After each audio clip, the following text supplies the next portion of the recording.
Right, this is a huge event every year. We're talking about the Sanibel Shell Festival. It's officially underway for the next 2 days. And what's really cool is this is the 82nd year for this event, which is really awesome. Catherine's been there this morning.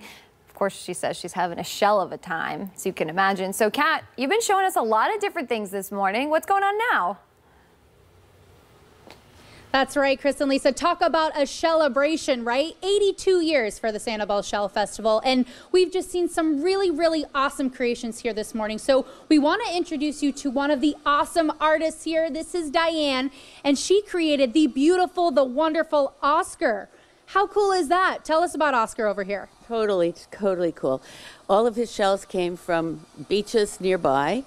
I picked them, I sorted them, sterilized them, and I thought about Oscar for over 2 years before I built him and studied him on the internet, etc. He wasn't named until I had his head and his shoulders made, but he's 82 pounds. 82 pounds? 82 pounds. And he's 42 inches square and 2 feet high. Wow. How many shells is that?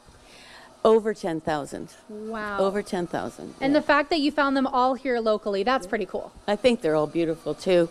You know, some people may say they're flawed because there's little imperfections on them, but I think that just makes it more beautiful. Absolutely. It builds character. Yes, Oscar has a personality. He has a Southwest Florida personality. Very cool. How did you come up with this idea?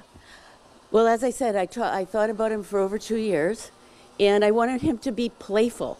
You think of octopus as being kind of boring because they're just one color and they just swim with their legs behind them and that kind of thing. But I wanted him to have his tentacles all kind of playful and fun and frolicking and look like he'd be interesting. And octopus are very intelligent animals, you know. Mm-hmm.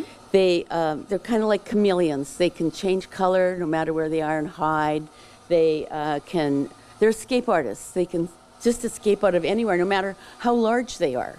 So there's no confining them to any space. Yeah. To see the movement and the creation, and it looks like he's actually underwater. Very cool. And everything moves. His tentacles are about, look at this.